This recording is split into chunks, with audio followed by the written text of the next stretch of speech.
Libro 3, sí. Así de grueso. No, te digo, así con la introducción en el libro, con cuántas Sí. partes dan. Sí. Qué bueno. Sí. Muy bien, bueno. Gracias. Bien. Ahora esto y estuviera, ¿no? Claro, la idea es tener un panorama general. Yo les voy a dar ahora un trabajito para que puedan hacerlo. eh, para Son muchos datos, Eric. justamente para ir fijando algunos datos. ¿Sí? Antes de darle el trabajo, vamos a ir a... O quieren que así que ya queda registrado. ¿Sí? Vamos a ver el trabajo. ¿Sí? Lo que van a tener que hacer es, en una línea de tiempo, ¿sí? Poner la cantidad de años que vivió cada personaje. ¿Sí? Sí. No quiero que vayan copiando de algún lado. Quiero que vayan leyendo y a medida que vayan leyendo, vayan haciendo ese cuadrito. Yo lo tengo el mío guardado todavía. Sí. Pero, Es ¿qué personaje? de los personajes que te va diciendo. Vamos a seguir, obviamente, la línea semita, es decir, Adán, ¿cómo es? Adán, Sem, ¿sí? Y después Noé. Bueno, los personajes principales que te van dando los datos. La mayoría de los que te dan los datos vos podés poner entonces la referencia de años que vivió y todo eso. Eso no va a estar. Claro. ¿Hasta José? Hasta José. Sí, hasta José. Ahí, fíjense que ahí una de las cosas que nos va a permitir este cuadro es ver cuántas generaciones pasaron desde Adán hasta Moisés, para que nosotros podamos correlacionar a cuántas personas o cuántas generaciones pasó el mensaje oral y cuán firme pudo haber sido, cuán firme es esa transmisión oral. Véanlo después cuando... Pero desde Adán. Desde Adán. ¿Con versículos arriba? No hace falta los versículos. Yo lo que quiero principalmente es la línea de tiempo, ¿sí? Y, por ejemplo, del año 0, o bueno, sí, 4.000. sí, en realidad vamos a hacer del año 0 a los años de vida, ¿está? ¿Qué sé yo? Adán 950 años, ¿sí? Pero a los 300 engendró a Caín. Entonces, ahí va a ser Caín en el año 300 y vivió 600 años. Entonces, uno ahí tiene que calcular los 600 años, y así ¿Cómo sucesivamente. así dijiste cuando dice y vivió Adán? Ajá. Eso sería, ahí se le marca. Ahí se marca la muerte, el inicio de la muerte. Va a haber superposición de líneas. Claro, va a haber superposición de líneas, por eso tiene que ser una hoja grande, probablemente. ¿Cuánto? Pero por eso se marca la muerte, ¿sería? ¿Sí? Claro. La del inicio de la vida y la muerte. Pero Adán, ¿cuántos años tenía más o menos? Fue creado. Y hay que buscarlo. ¿Cuántos años tenía cuando fue creado? Cuando sí fue creado. En realidad, él tenía la edad aparente. Él tenía 0 años y era adulto. Claro, pero por eso. Claro. Yo entiendo que tenía 0 años. Ajá. En su contextura tenía la edad aparente adulta. Claro. Lo mismo que los árboles y la naturaleza. Es decir, todas las cosas fueron creadas en la edad óptima de reproducción. Entonces, también una pregunta que por ahí se responde por ahí. O vos pensado que. Ahora tenía entre 30 Dice y 40. que Abel y Caín después tuvo descendencias. Ajá. Y se pregunta así, o uno se pregunta, ¿de dónde sacó la mujer Caín? Claro. Y Adán y Eva no tuvieron solo 2 hijos. Claro, aparentemente, o sea, también había otros, o sea, Dios había creado otras personas. No. ¿No? Es antibíblico. No, porque los primeros hombres fueron Adán y Eva. Adán y Eva. Adán y Eva tienen muchos hijos, no tienen solamente 2. Lo que va a hacer Moisés es tomar 2 personajes, o las 2 personas principales, el primogénito, Caín, y aquel del cual Dios había agradado, que era Abel, y la historia propiamente dicha de ellos dos, qué fue lo que pasó, ¿sí? Y después entonces va a continuar con la historia de Sem, quien es el sustituto de Abel. ¿entiendes? Pero entre estos tiempos. Pero muchos hijos, Muchos hijos. muchos hijos. Ah. Y obviamente que los primeros se casaron entre hermanos. Una Ahora explicación. eso el mundo también lo toma como algo que uno no entiende. Claro, no. ¿El filo judío todavía ahora toman esposa de su mismo pariente o no? Sé que hermanos no pueden tomarlo, no, porque la ley lo prohíbe. Sí, creo que sí, la ley les permitía que sean parientes, pero lejanos, o parientes segundos, es decir, un primo segundo, o cosas por el estilo. Pero hermanos sé que la ley prohibía. Hasta que viene la ley, es que casarse. Claro. Ah, no. ¿Qué ley? Hasta antes de la ley mosaica inclusive. Sí. Fue el primer tiempo hasta que empezó a haber más población. Vamos a entrar al Génesis, ¿les parece? Así vamos mirando más detalladamente. ¿Sí? Una estructura, sí, divisiones principales. El libro de Génesis tiene 50 capítulos, ¿sí? Y tiene dos divisiones generales. Dentro de estas dos divisiones tenemos que entender lo siguiente. En la primera etapa de Génesis 1 hasta el capítulo 11 va a haber una descripción general en relación a qué, en relación al trato de Dios con el hombre.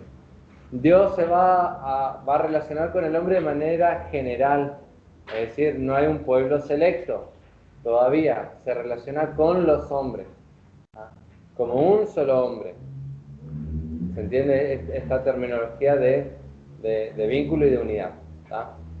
Pero a partir del capítulo 12, cuando Dios llama a Abraham, Dios entonces se empieza a relacionar de una manera especial, que es con Abraham y el pueblo de Israel, ¿sí? Posteriormente el pueblo de Israel, ¿sí?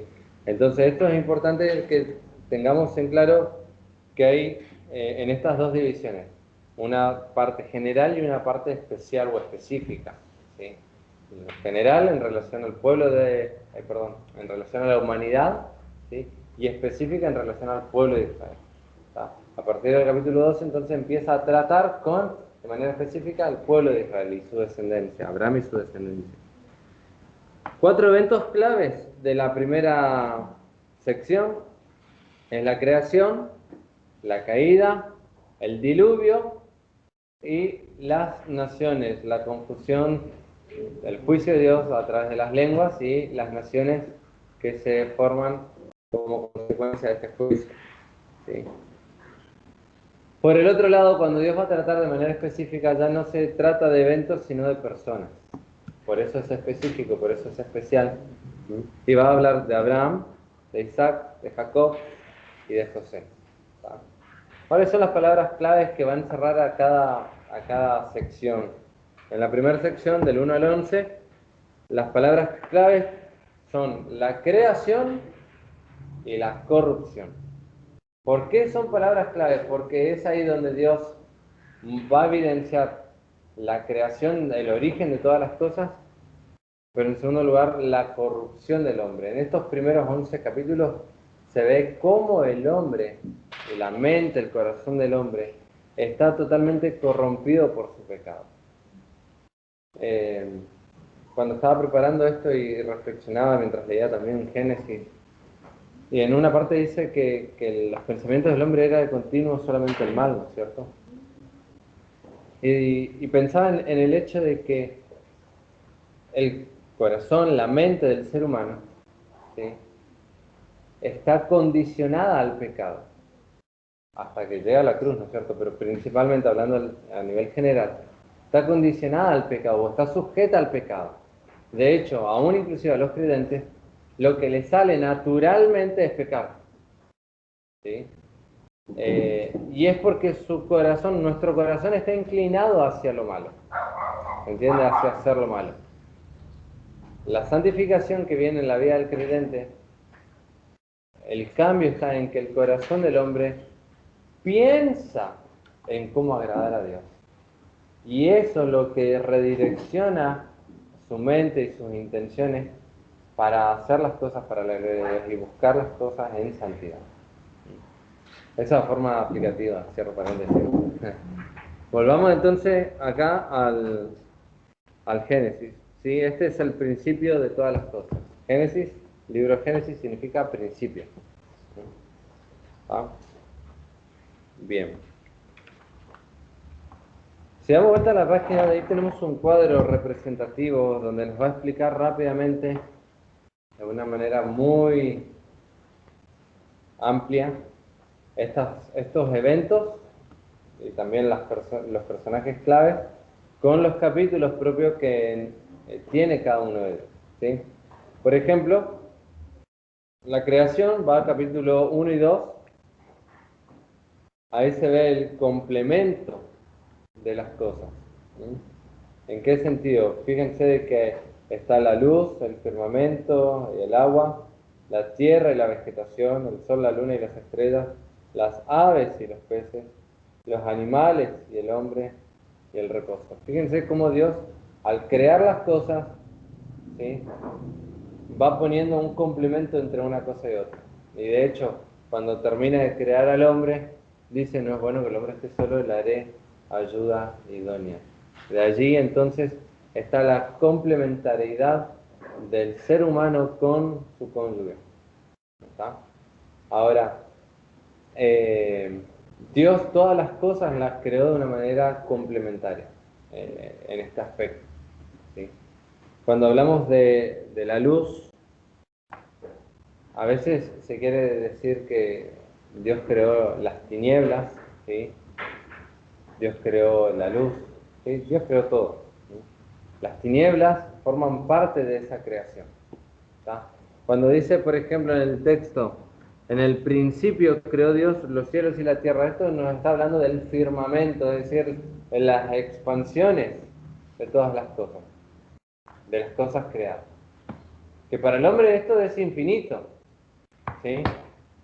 Pasan galaxias, enviaron, ahora hace poco había sacado una noticia de que salió la nave espacial, que está la más lejos de la Tierra, salió en 1950, por ahí que salió, que todavía tiene señal con la Tierra, no sé cuántos miles de kilómetros ya recorrió, y todavía siguen viendo nada, o sea, siguen viendo expansión, de expansión, de expansión, de expansión, y no saben qué hay más allá. Y es porque Dios hizo de una manera maravillosa, ¿no? Todas las cosas. Ahora dice que Él lo hizo así. Él hizo esa expansión. Ahora más, dice que Él hizo el firmamento, es decir, la tierra, el agua, tierra y vegetación, sol, luna, estrellas, las aves y los peces, animales, hombres, y el reposo. ¿Sí? Dios creó todas estas cosas y el complemento de la creación de todas estas cosas es el reposo.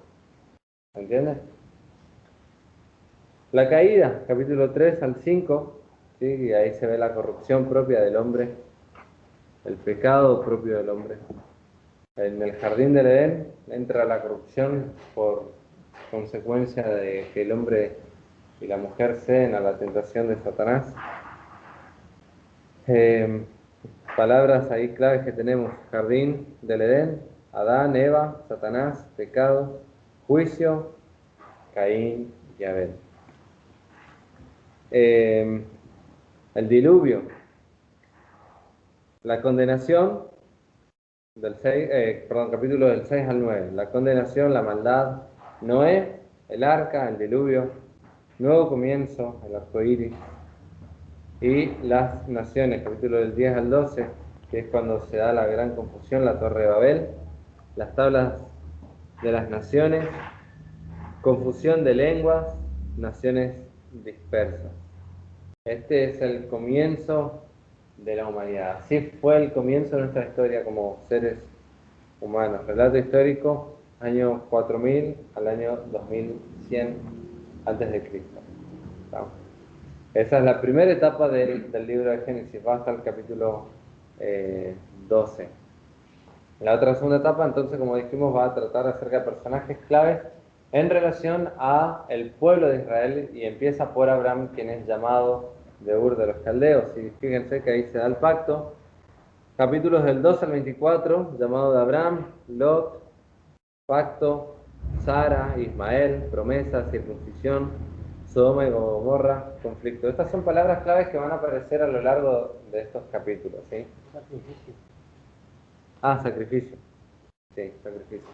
Isaac, el segundo personaje clave, capítulos 25 y 26, es el hijo, llamado como el hijo. Jacob versus Esaú, los dos hijos de Isaac. La primogenitura, bendición, pacto confirmado. Jacob, capítulos 27 al 36, y una palabra que lo resume a esto es el cambio. Engaño, sueño de la escalera, Lea, Raquel, lucha con Dios, nombre cambiado a Israel. Y en ese punto es donde se centra esa palabra clave de cambio, ¿no? José, capítulo 37 al 50, y es la cobertura. Túnica colorida, José esclavo en Egipto, José favorecido en Egipto, preservación de la familia de Jacob. Comienzo de la nación de Israel. Este es un libro propiamente biográfico en este aspecto, es decir, va a contar la historia de personas aproximadamente del año 1897 a 1804 antes de Cristo. Ahora sí, yendo entonces al capítulo 1 de Génesis, ¿sí? Fíjense que cuando nosotros entramos allí, vemos lo siguiente, vemos de que en esta creación, Dios hizo las cosas con la edad aparente o la edad adulta aparente, ¿sí? Cuando Dios dice que se hagan la luz, las estrellas, todo eso fue creado, ¿tá? Cuando dice que se hagan los árboles, no es que se hicieron plantines, eran árboles ya maduros en la edad madura, ¿tá? Así también los animales en una edad madura para la reproducción, ¿sí? Así también las aves, los peces, y así también al hombre. Cuando Adán fue creado, ¿sí? Lo creó en una edad madura, porque lo primero que le dice es que él tiene que señorear sobre ellos, ¿sí? Ponerle nombre a las cosas, a las plantas, a las especies.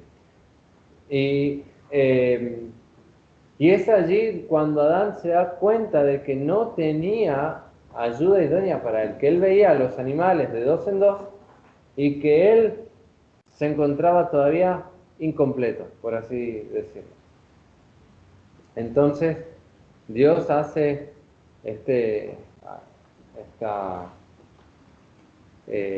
hace caer en sueño profundo a Adán, ¿sí? Y le da su complemento, su ayuda idónea, que es a Eva, ¿tá? A Eva no la crea Dios bebé, la hace una mujer adulta, madura, ¿sí? De tal manera entonces que cuando Adán ve, reconoce directamente que es hueso de sus huesos, carne de su carne. Ahora, a partir de ahí en adelante empieza el ciclo de la vida, del nacimiento, ¿sí? De la fecundación, embarazo, ¿no es cierto? Nacimiento, crecimiento, desarrollo, sí, muerte. Hagámoslo fácil, sí. Envejecimiento, sí, y muerte, ¿está? A partir de ahí, obviamente, como consecuencia de qué? Como consecuencia del pecado, entra la muerte, ¿sí? No podemos saltearnos ahí el capítulo 3, ¿sí? Pero sí a partir de ese momento, a partir de la unión propiamente de tanto los seres vivos, ¿sí? En su reproducción, a partir de ahí comienza la gestación de la vida. ¿Se entiende? ¿Sí? Perfecto. ¿En cuántos días Dios creó el cielo y la tierra?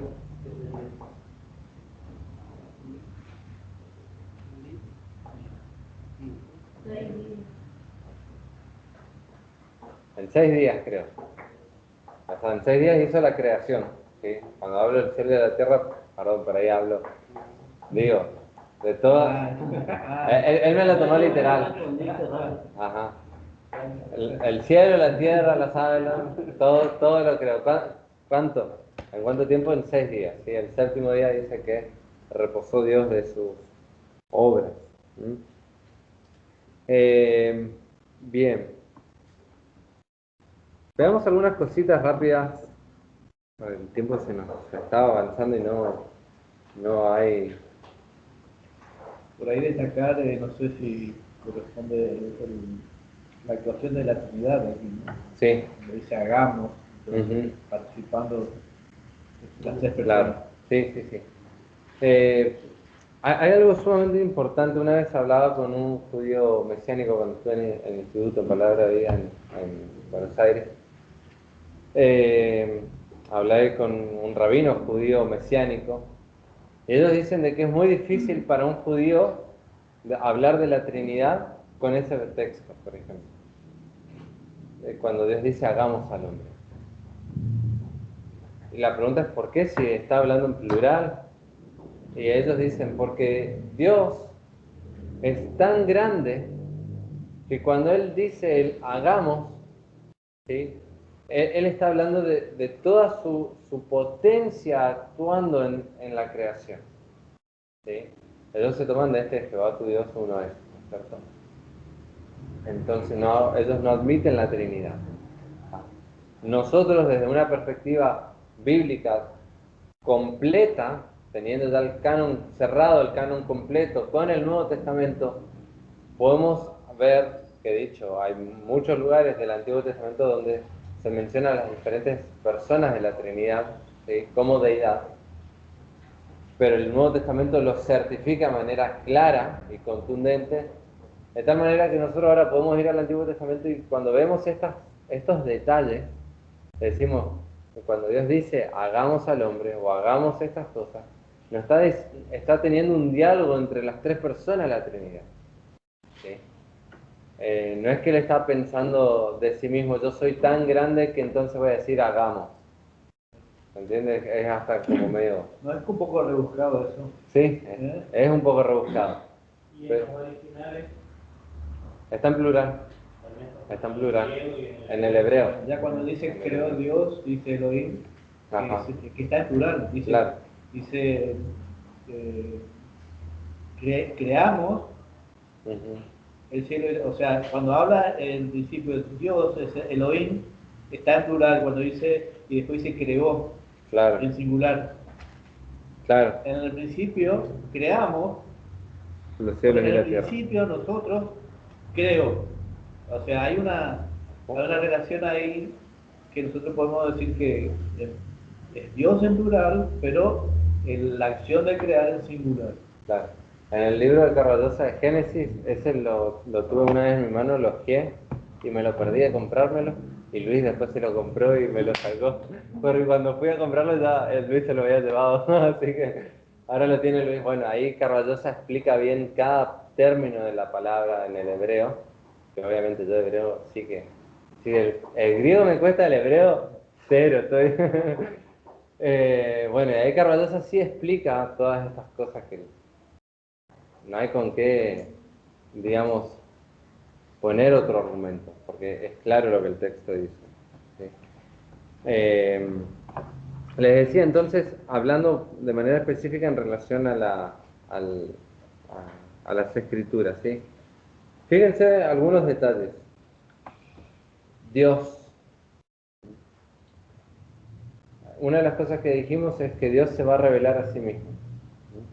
En el capítulo 1, cuando nosotros vemos el capítulo 1, va a ser un bosquejo general o rápido de todo lo que fue la creación. Por eso habla en el versículo 27, 26. Entonces dijo Dios, hagamos al hombre a nuestra imagen, conforme a nuestra semejanza, y señoree en las peces del mar, en las aves de los cielos, en las bestias, en la tierra, en toda la tierra, y en todos los animales que se arrastran sobre la tierra. Y creó Dios al hombre a su imagen, a imagen de Dios los creó, varón y hembra los creó, y los bendijo y les dijo: fructificad y multiplicaos, llenad la tierra, sojuzgadla, señoread en los peces, bueno, etc. En el capítulo 2, lo que va a hacer Moisés al describir más específicamente es cómo Dios crea al hombre. Y ahí está el origen propio del hombre. Ahora, volviendo a Dios, ¿sí? El primer aspecto que tenemos acá en relación a Dios es el creador. ¿Sí? Es el creador. Es el todopoderoso. ¿Sí? Es aquel que puede hablar y producirse las cosas. ¿Sí? Espérame un Y en segundo. el capítulo 2 dice Jehová Dios. Ajá. En el capítulo solo dice Dios, todo eso se va a Dios. Después de que aparece en análisis, solo se vayan, aparece Dios. Claro, El 7 y el 8 dice Jehová Dios. Del capítulo 2. claro. El 4 también.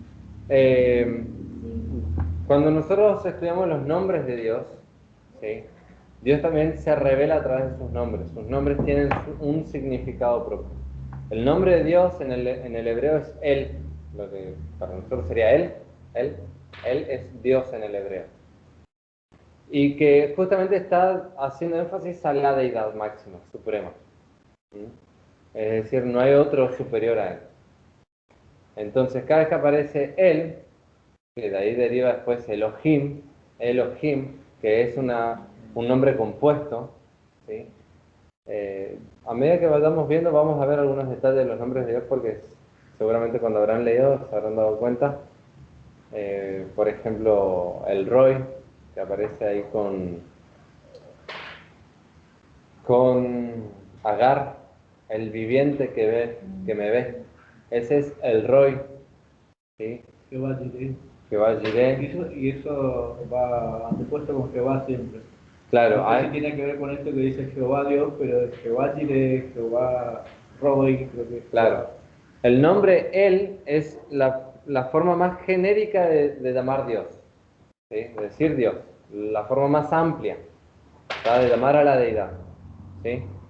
Ahora después el nombre, cuando se le va a dar particularidades en relación a eventos o situaciones o características propias de Dios, digo características, si me escucha Mario me corta la cabeza porque no son características, sino que son particularidades de Dios que se revelan. O el carácter ¿sí? de Dios. O el carácter de Dios, ¿sí? Que se revela a través de sus nombres. ¿Sí? Entonces, bueno, a medida que vayamos leyendo vamos a ir viendo estas cosas. Acá Dios se manifiesta como Dios solamente, el grande, el omnipotente. A ver, déjame buscar el fuerte. Eso es, el fuerte. Dios. ¿Entiendes? Sí. Paréntesis, cuando acá en Juan, ¿no es cierto? Cada vez que menciona Él, está hablando de Dios. Y no sé en qué palabra. El versículo, capítulo 1, versículo 2, versículo 3. Este era en el principio con Dios, todas las cosas por Él, significando a Dios. A Dios. Ahí en el mismo texto te está diciendo a quién se está refiriendo. Que es a Dios. Ajá. Pero, ojo, que no se está refiriendo Él en relación al término hebreo del nombre propio de Dios. No. Está haciendo referencia de quién está citando anteriormente. Claro. Entonces, acá tengo un cuadrito. En la Biblia de Riley aparece un cuadrito con los nombres de Dios, así de manera general. Elohim, que es el fuerte, ahí menciona Génesis 1:1. Adonai, el Señor soberano. Yahvé, bueno, después lo vamos a mirar un poquito más, ¿sí? En relación a esto, es la revelación de Dios. Dios se va a revelar acá como el creador. Y cuando hablamos de creador, estamos diciendo de que de la nada Dios creó. Por eso se presenta con este nombre, Elohim. ¿sí? Elohim, el fuerte, aquel que tiene todo poder para hacer las cosas con el poder de su palabra.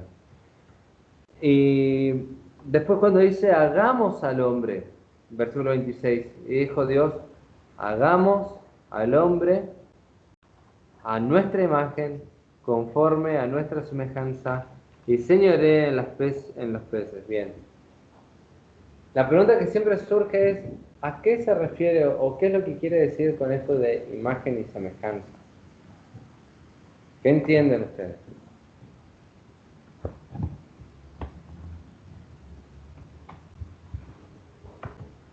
Imagen es algo que se puede ver y semejanza es parecido.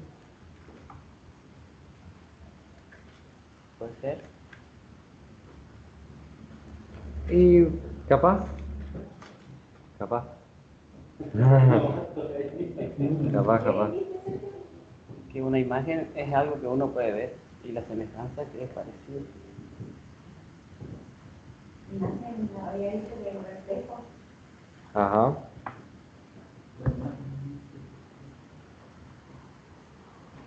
Fíjense que cuando habla de Jesucristo en Colosenses capítulo 1, dice, Él es la imagen del Dios invisible.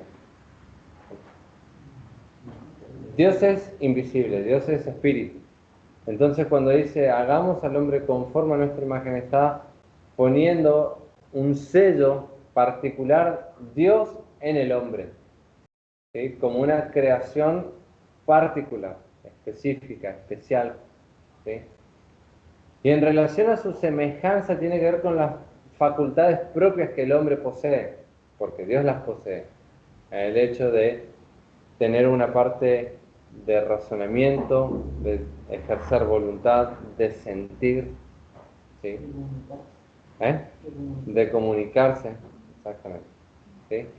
¿Se entiende? Básicamente lo podemos, de esto hay libros enteros y discusiones teológicas de siglos.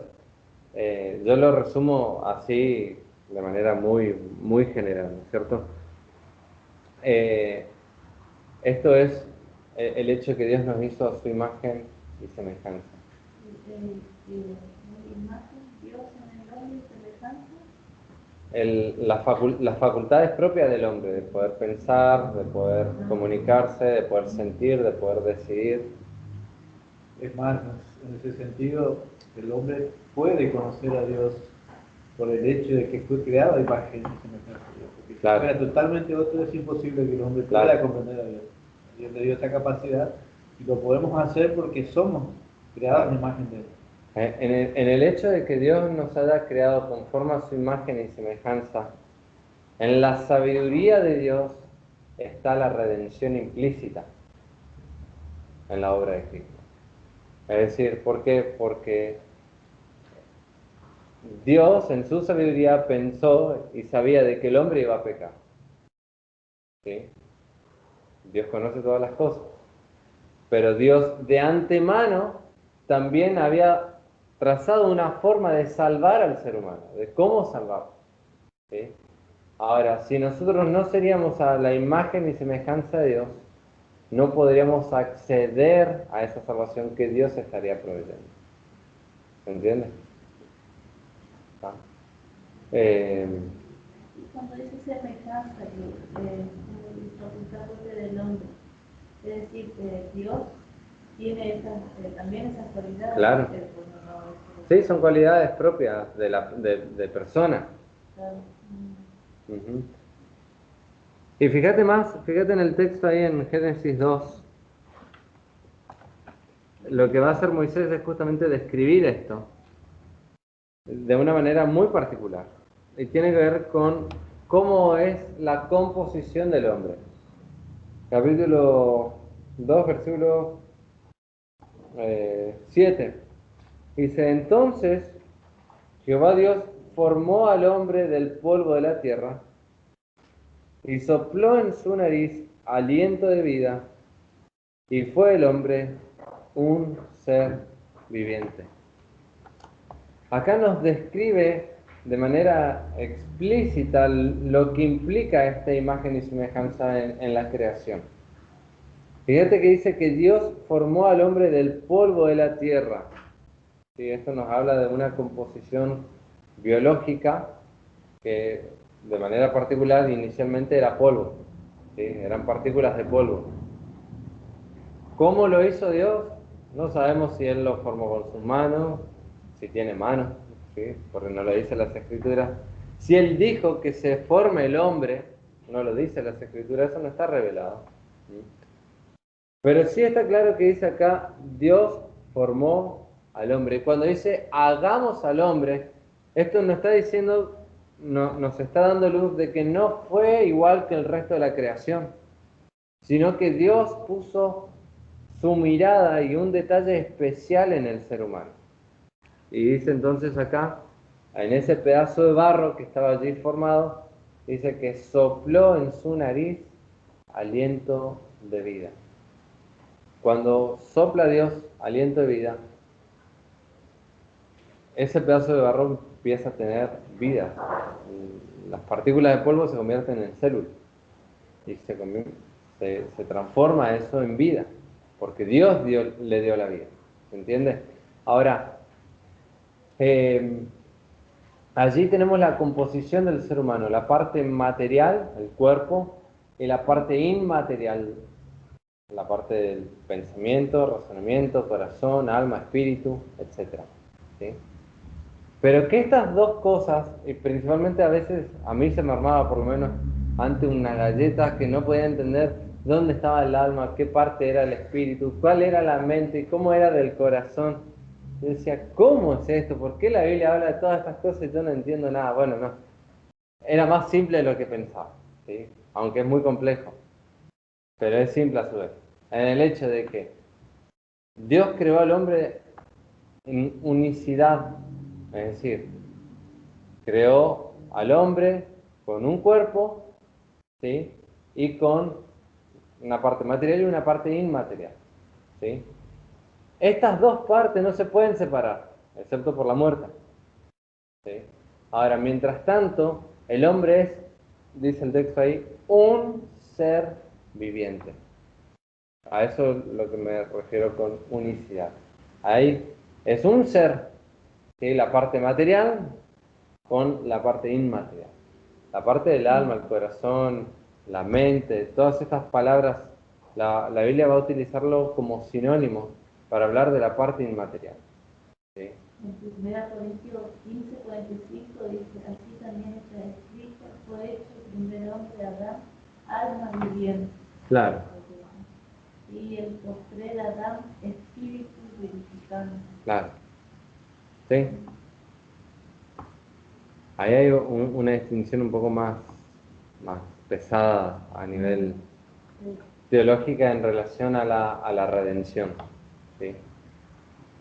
Por eso también les decía de que cuando Dios nos hace su imagen y semejanza, está en su pensamiento, en su sabiduría, la redención. ¿Sí?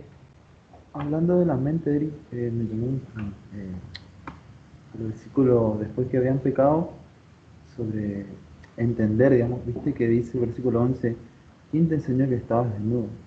¿Has comido del árbol que yo te mandé que no comiese? Y después el versículo 22 dice, y dijo Jehová, Dios, he aquí el hombre es uno de nosotros, sabiendo el bien y el mal. Seguramente, ¿no? Claro, en el entendimiento y la comprensión. ¿Sí? Antes el hombre no podía discernir de manera explícita con este conocimiento del bien y el mal. ¿Sí? Podía saber lo que era obedecer y desobedecer, podía saberlo conceptualmente, ¿sí? Pero ahora el hombre tiene, a ver, ¿cómo decir? Adquiere una capacidad o adquiere un entendimiento, una conciencia propiamente del bien y del mal. ¿Sí? Era el hombre perfecto en ese entonces, antes de pecar, digamos. Sí, Era perfecto. Era Aún perfecto. así no conocía, digamos, o no discernía lo que era el bien y el mal, digamos. Claro. Dios cuando crea al hombre lo crea perfecto. ¿sí? Dios lo creó perfecto, en un ambiente perfecto. Y en ese ambiente perfecto, Dios prueba esa santidad perfecta en la cual disfrutaba, porque Dios lo creó así. Y donde Dios pone a prueba esa integridad. ¿Sí? El hombre era íntegro, claro que sí, era inocente. No tenía esa malicia propiamente dicha. Entonces, Dios lo que hace en ese momento es probar al hombre. No solamente que tenga una santidad por creación, sino que también tenga una santidad por decisión, por voluntad de seguir a Dios. Allí estaba el libre albedrío. Después de la caída no hay más libre albedrío. ¿Cuál es el libre albedrío? El libre albedrío es la capacidad en un estado de inocencia de decidir entre lo correcto o lo no correcto, el pecado. ¿Se entiende? Ahora, una vez que el hombre peca, se pierde el libre albedrío. ¿Por qué? Porque ya no está ese estado de inocencia. ¿Tiene voluntad? Sí, sigue teniendo voluntad, pero ahora está sujeta al pecado. Lo que se... No. Lo que se dice que el hombre en realidad tiene libre albedrío en el sentido de que siempre tomamos decisiones por nuestra propia cuenta. Nosotros vivimos decidiendo y en ese sentido tenemos libre albedrío. Pero en cuanto a Dios, nosotros siempre elegimos pecar. Somos libres de hacer lo que queremos, pero en cuanto a lo que queremos siempre es pecar. Entonces nunca queremos hacer lo correcto. Claro, en realidad, para ser específico en la terminología del libre albedrío, el libre albedrío tiene que ver con el estado de inocencia y la posibilidad de pecar o no pecar. Nosotros ya no tenemos ese estado de inocencia. Entonces, en nuestra voluntad está corrompida por el pecado. Entonces, aunque a veces queremos hacer lo bueno, terminamos decidiendo lo malo. Hola. Terminamos haciendo lo malo. ¿Sí? Hola. Sí, Ramón. ¿Puedo opinar un poco? Sí. Lo que yo sé por ahí, corríjanme también. Creo que es eso.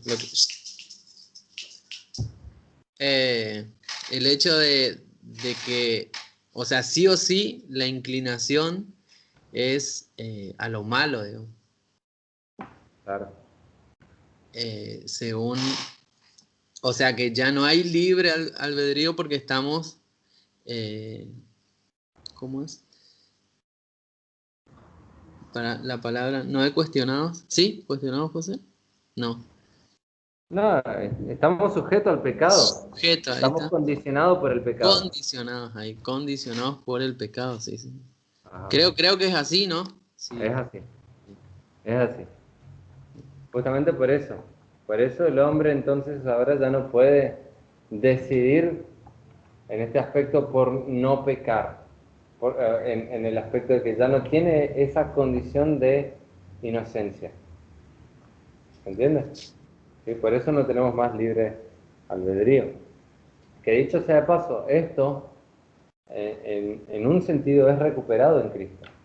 El creyente tiene ahora la capacidad, al tener una nueva mente en Cristo, al tener el Espíritu Santo, al tener la revelación de Dios y el Espíritu que nos vivifica, que nos ha dado vida, nos da esa capacidad, de alguna manera, de no estar sujetos o sometidos al pecado propiamente dicho. Ahora el hombre puede decidir, el creyente puede decidir no pecar. ¿Sí? ¿Me iba a decir algo, Ramón? ¿No? Bien. Bueno, No, ahí no. está. Vamos a dejar acá, ya son las 10 de la noche, en punto. ¿Sí? La semana que viene, si el Señor lo permite, entraremos en el capítulo 3, que hay La semana que viene es Semana Santa. Semana Santa. Bueno, ahí vamos a ver. Y la otra la otra semana tenemos predicación expositiva. Así que bueno, vemos si confirmamos ahora si sale el viernes que viene. ¿Cómo que tienen predicación expositiva? Ajá, La otra semana. la otra semana. ¿En qué día es? Es los viernes, en vez de tener el CCDP, Ah. tenemos predicación expositiva. Ah, ahora Ajá, sí. sí, sí. Sí, muy bien. Entonces se confirma o no si el próximo viernes. Sí, confirmo si el viernes que viene vamos a tener CCDP. El próximo, que no sé qué fecha es, 2, 4, El gráfico antes de los 9 parece. 9. Yo había sacado las cuentas y, o sea, por ahí, no sé si entendí mal o qué, pero, o sea, el periodo de tiempo, en la segunda parte, personaje clave, del biográfico, de 1897 al 1804 hay 93 años. Ajá. ¿Sabían esa? Puede ser, la verdad yo no controlé ese periodo de tiempo. ¿Va de dónde a dónde? ¿Le hablan a José? A José. Un poco el tiempo. Sí, me parece que es poco, sí, le habrán pifiado un número ahí. Sí, ahí Ajá. Es como que falta el sí, a mí numerito. me pareció también. Sí, puede ser que haya algún error. Ahora después vamos No, pero a corroborar. En este periodo solo estaba hablando de Abraham. Porque no, Abraham de Abraham. Pero él dice que habla de Abraham, solo Abraham. habla de Abraham. No, para mí no. No. Está hablando del periodo biográfico que habla de los 4 personajes. Por eso. Bien. ¿Alguna pregunta que haya quedado aparte de eso? Ahora después vamos a ver bien la fecha. ¿La tarea todos entendieron? Y lo que con respecto al libre albedrío, uno usa mucho, o escucha también mucho esa palabra. Claro. El hombre tiene libre albedrío, libre albedrío. Claro. El libre albedrío viene desde Agustín de Hipona y antes todavía. Estaba Agustín de Hipona y antes. En realidad, Siglo IV. sí, en realidad del siglo IV antes de Cristo, porque dentro del pensamiento filosófico se inculcó el tema del libre albedrío. Agustín de Hipona toma este pensamiento platónico, ¿sí? Y lo incorpora a la teología. Y ahí es donde se transmite principalmente la teología católica, que ellos le llaman el gran Agustín de Hipona, ¿no es cierto? Que tiene muchas cosas buenas, muchas cosas, afirmaciones teológicas y declaraciones escritas muy buenas. Especialmente sobre la gracia, ¿no? Sí, sobre la gracia. ¿Cómo es? En este otro aspecto, cuando habla de la parte antropológica del hombre y de la parte del libre albedrío, él toma el pensamiento filosófico o de Platón y lo incorpora a la teología. Y de ahí viene toda la declinación del libre albedrío que... Pero en definitiva lo que se piensa con respecto al libre albedrío en general es que el hombre puede tomar la decisión de aceptar o no aceptar a Dios. Claro. Esa es la cuestión, es decir, Posteriormente el evangelio, arminianismo después se claro, agarra vos de tenés eso. libre albedrío, vos podés decidir. Claro. Ahora, ese digamos que es el concepto que nosotros no entendemos, que el libre albedrío nosotros no la tenemos porque nosotros no tenemos la capacidad de elegir a Dios. No podemos elegir a Dios, aunque nosotros Claro. quisiéramos, porque no tenemos ese libre albedrío. Pero como dijo él, en Cristo sí. Claro, en Cristo es recuperado eso, claro. Pero vos fíjate cómo en Romanos 3, por ejemplo, dice, no hay justo ni en uno, no hay quien busque a Dios, no hay ni siquiera uno. Ahora, ¿cómo es que el hombre entonces llega a la salvación? Es mediante el llamado de Dios por el Evangelio. ¿Cómo Dios nos llama? Dios nos llama por el Evangelio. Cuando la persona escucha el Evangelio, tiene ahí la posibilidad, por ese llamado, a obedecer. Así como Abraham. Abraham era un pagano terrible. Probablemente, no sé, si tenía hijos, capaz lo iba a sacrificar también. No sabemos. Y Jacob, ¿no? Claro. Jacob era terrible. Engañador. Era engañador, Tal cual. suplantador. Entonces, en este aspecto uno se da cuenta de cómo es la sabiduría de Dios en la redención del hombre. ¿Sí? Porque Dios sabe que nuestros pensamientos eran de continuo solamente el mal. Cuando alguien dice que por ahí, yo estuve buscando, muchos dicen así, yo estuve buscando a Dios mucho tiempo. Pero en realidad, si vino a la iglesia se convirtió porque Dios le estaba trayendo en realidad. Un detalle para que lo piensen y reflexionen para cerrar antes de irnos. Cuando Dios le nace Set, fíjense capítulo 4, versículo 25, dice, aconteció, y conoció de nuevo a Adán a su mujer y le dio a luz un hijo y llamó su nombre Set, porque Dios, dijo ella, me ha sustituido otro hijo en lugar de Abel, a quien mató Caín. Y fíjense, y a Set también le nació un hijo y llamó su nombre Enos. Entonces los hombres comenzaron a invocar el nombre de Jehová. ¿Como consecuencia de qué? De una sustitución. El Evangelio es el Evangelio de la sustitución. ¿Sí? Es decir, es la doctrina que empieza acá en Génesis. La doctrina de la sustitución. La doctrina vicaria. Exactamente. Sí, sí. Entonces, solamente para reflexión nomás de ahora y cerrar el día de hoy, que como verán, nos va a llevar varias clases Génesis. Hay tantas cosas, Porque ahí, ahí están todas las doctrinas, así que... claro, que me decía el libro de Sebastián, el otro día me decía que el libro de la valiosa, ¿no? Que ahí está, de Génesis tiene, no sé, como 40 páginas. Y ahí está. Ajá. Toda la Biblia. Sí, casi 900 páginas tiene. Esa es toda la Biblia. Sí. Bien, gente. Casi 4.000 pesos está, más o menos. No, si yo averigüé. Yo hoy, mire, 3.400. Yo miré, decía 10.000, casi. No, Pero Hay que buscar más barato. sí, sí. Bien, ¿oramos? ¿Sí? ¿Algún hermano que quiera dirigirnos a Dios en oración? Doy gracias, Señor, por este momento tan hermoso, especial, Dios, de poder compartir tu palabra, Señor.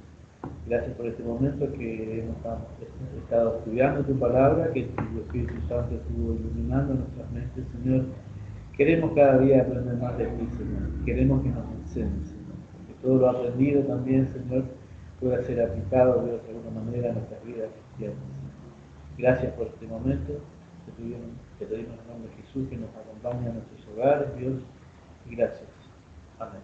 Amén. ¿No averiguaste eso? Muy bien. ¿Eh? ¿No averiguaste? ¿Mercado Libre? Ahí puse.